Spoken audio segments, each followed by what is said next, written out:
শ্রদ্ধার সাথে স্মরণ করব। স্থাপত্য, নগর পরিকল্পনা এবং নির্মাণ শিল্প, এগুলো কি শুধুই ইট, কাঠ এবং কংক্রিটের গল্প? না, ইট, কাঠ এবং কংক্রিটের সাথে জড়িয়ে আছে নানা রকম জীবনের গল্প।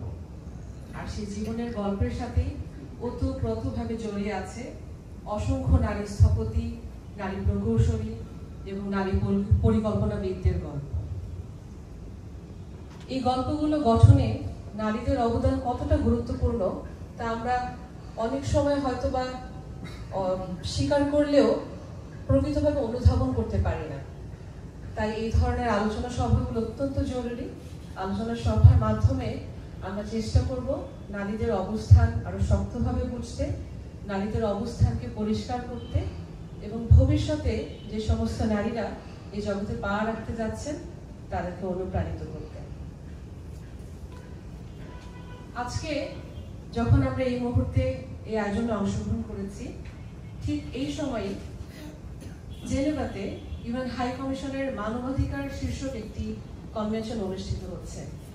আমরা অত্যন্ত আনন্দের সাথে উদাহরণস্বরূপ উল্লেখ করছি যে সেখানে বাংলাদেশের অন্তর্বর্তীকালীন সরকার এবং সুশীল সমাজের প্রতিনিধিদের আমন্ত্রণ জানানো হয়েছে মানবাধিকার বিষয়ে গবেষণামূলক প্রবন্ধ উপস্থাপনের জন্য এবং মানবাধিকার এবং ন্যায় প্রতিষ্ঠার প্রত্যয়কে ব্যক্ত করার জন্য।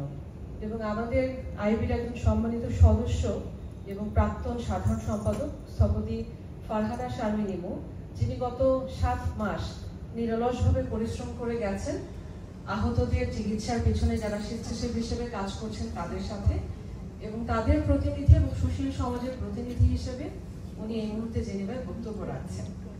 স্থপতি ফারহানা শারমিন ইমু সহ অসংখ্য স্থপতি, ইঞ্জিনিয়ার এবং প্ল্যানার ঠিক এই মুহূর্তে শহরের, বাংলাদেশের এবং আন্তর্জাতিক অঙ্গনের আনাচে কানাচে ছড়িয়ে ছিটিয়ে কাজ করে যাচ্ছেন। হয়তোবা এই অনুষ্ঠানের দিকে তাকানোরও তাদের সময় নেই, কাজ এবং পরিবারকে সামলে চলছেন।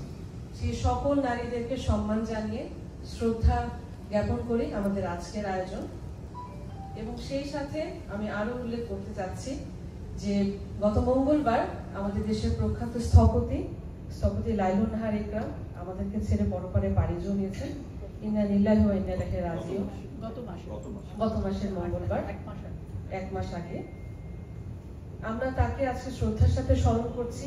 আমাদের দেশের অনেক নান্দনিক এবং গুরুত্বপূর্ণ ভবনের নির্মাণ শৈলীর দায়িত্বে স্থপতি লাইলুন নাহার ছিলেন।